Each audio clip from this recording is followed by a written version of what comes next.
तो guys, success class में आपका फिर से स्वागत करता हूँ। आशा है कि आप सभी घर में सुरक्षित होंगे।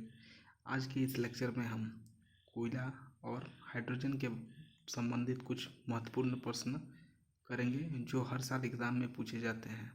चलिए समय बिना देरी करते हुए हम लोग प्रश्न पर आते हैं। तो देखिए, पहला है आपका कोयला। कोयला आपका एक ईंधन है। ईंधन हम किसको बोलेंगे? जिसके जलने से आपको ऊष्मा और प्रकाश प्राप्त हो, उसे हम ईंधन कहते हैं। तो उसमें एक महत्वपूर्ण है कोयला। देखिए, पहले कोयला किससे बनता है? कोयला आपका कार्बन, हाइड्रोजन, नाइट्रोजन, सल्फर और पोटासियम से मिलकर बना हुआ होता है। ये सिर्फ कार्बन से नहीं, इसमें बहुत सारे आपके एलिमेंट रहते हैं। उसके बाद देखिए, चार तरह के मेनली हम लोग कोयला के बारे में पढ़ते हैं।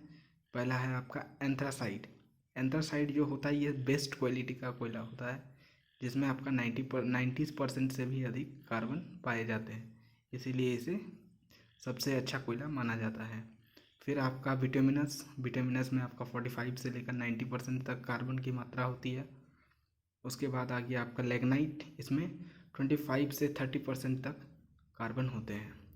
चौथा है आपका पीट, जिसमें 27% तक कार्बन होता है। ये सबसे खराब कोयला का रूप माना जाता है। ठीक है, चलिए अब कुछ और महत्वपूर्ण क्वेश्चन देखते हैं। Dry ice. ड्राई आइस क्या होता है? ये directly change into gaseous state. इसका मतलब क्या होता है? ड्राई आइस जो होता है ये डायरेक्टली पानी में ना बदल कर ये सीधे गैसियस अवस्था में चले जाते हैं, जिसको हम लोग कहते हैं सब्लिमेशन। हिंदी में इसे कहते हैं संघनन। मतलब ये जल के अवस्था में ना आकर डायरेक्टली ये भाप की अवस्था में या वाष्प की अवस्था में आ जाते हैं। ठीक है।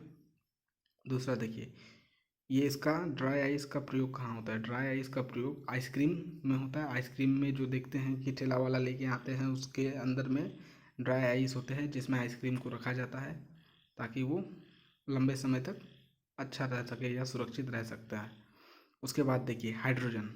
हाइड्रोजन भी एक तरह का फ्यूल है जो बहुत ही कम पोल्यूशन क्रिएट करता है, इसलिए इसको हम लोग सबसे अच्छा फ्यूल मानते हैं, क्योंकि ये बहुत ही कम पोल्यूशन करता है। देखिए, there are three isotopes of hydrogen. One is protium, deuterium और ट्राइटियम। देखिए, इसमें से सबसे महत्वपूर्ण है आपका ड्यूरेरियम। ड्यूरेटियम क्या होता है आपका? इसे हम भारी जल का निर्माण होता है, इससे भारी जल का निर्माण होता है।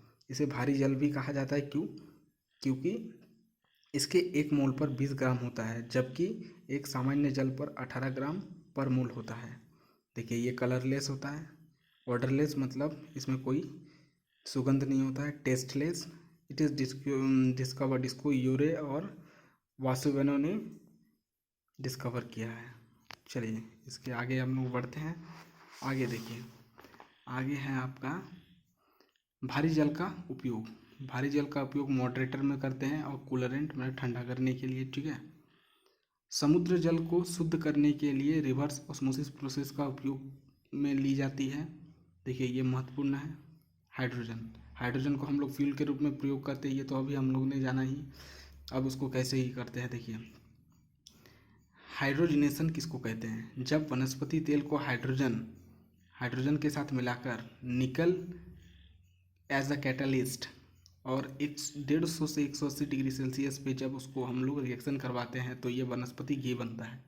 इसी को हम लोग हाइड्रोजनेशन कहते हैं। अब देखिए, हाइबर प्रोसेस क्या होता है? हाइबर प्रोसेस में क्या होता है ना, हाइड्रोजन और नाइट्रोजन मिलकर आपका एमोनिया का निर्माण करता है। ठीक है।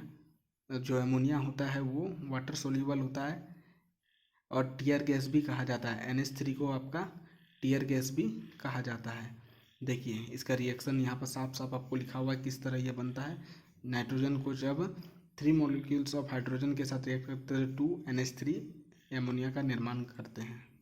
ठीक है। टीयर गैस को हम आपका उसका बाद रासायनिक नाम C10H5Cln2 ये आपका टीयर गैस का रासायनिक फॉर्मूला है। ठीक है। आई होप आप सभी को ये वीडियो अच्छा लगा होगा तो आप इसे लाइक और शेयर कीजिए ताकि ज़्यादा से ज़्यादा बच्चे इसे पढ़ सकें और एग्ज़ाम में इस प्रश्नों को कर सकें। Thank you.